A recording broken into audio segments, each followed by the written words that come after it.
you come a long way pretty quickly. Those bank CEOs that we were just talking to there, they've got legacy issues to deal with. They've got technology they probably don't want. They probably wish they had technology that looked a little bit like yours.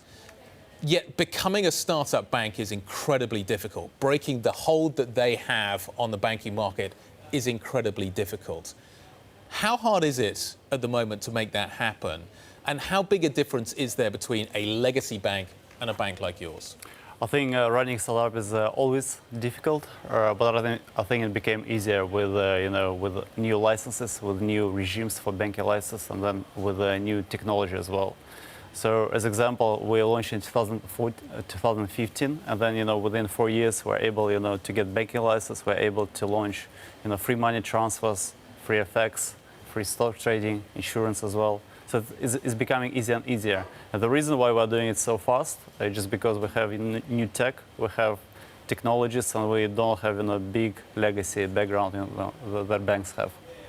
Yet one of the things that comes with being a startup is credibility. And kind of growing up quickly is very, very difficult. And sometimes you therefore need to bring in a few grey hairs. Mr. Sherwood's going to be joining you. And the question that follows on from that is one that I've been hearing a lot of, and that's whether or not Martin Gilbert's going to be joining you. You smile. Is Martin Gilbert going to be joining Revolut? I've heard a lot of denials. Let me try and hear one from you. So Martin worked with myself as advisor already for more than half a year. And yes, potentially, there are talks that he might join our board as well. OK, those are still ongoing? Still ongoing, yeah. OK. Nikolay, what's Vonnie? your deposit base and how big can you get? What is deposit base? Well, right now we have 6.2 million customers, and well, I would say 1.5 billion pounds in deposits. So how are you managing to fund this bank? I mean, obviously you have a funding round under your belt and some, investors, but you're giving out, things like currency exchange without fees. Now you're starting this stock trading without fees. How do you pay for that with interest rates so low?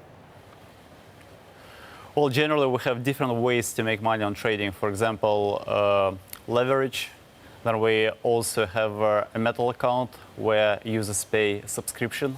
So generally we're able to provide much better deals for our customers by being more efficient and more technology-driven compared to legacy banks. Let's just talk about where you go next. So as Vonnie just ran through a whole list of things that you're doing, yeah. But as you said, you're expanding pretty quickly. What's next? Well, we have a big focus on expansion. So obviously US, we launched Australia recently. We're launching Singapore, we're launching Canada and Japan this year. And then next year we're looking at India, more Asian markets, and Latin America as well. So that is a big push from us. And in terms of kind of what you're doing, how much of it is, despite the name, revolutionary? Everything is revolutionary. OK, but the stock trading stuff. I was reading a lot of comments this morning about the launch of this product. Yeah. People want to know, where's my ISA? What can I do in terms of non-US stock market trading? So it's all coming. So initially we just launched US stocks because there was much more interest from our customers. And I'll tell you the reason why we first launched US, right? So the moment in Europe there is a big problem, right? If I am, for example, British consumer, right? I want to buy, say, Google or Tesla. So the way it works in the UK, I open a brokerage account, I fund it with pounds, right? And then I buy dollar stocks, and then my broker will charge me 3% conversion, right? And also like $15, $20 on top of it, right? So imagine I buy $5,000 in stocks, right? So he will charge me $150 plus $30 on top of it, right? I'm losing about $200 on the trade. So that's the reason why we first launched US to solve this problem. And then at a later stage, we're launching UK stocks with ISAs as well. Nikolay, who regulates you? And am I, as a depositor, insured up to any amount of money? So at the moment, we're an e-money institution regulated by FCA. So what it means, client money is completely segregated and, well, protected effectively because it's segregated from company money. And the deposit base? Okay.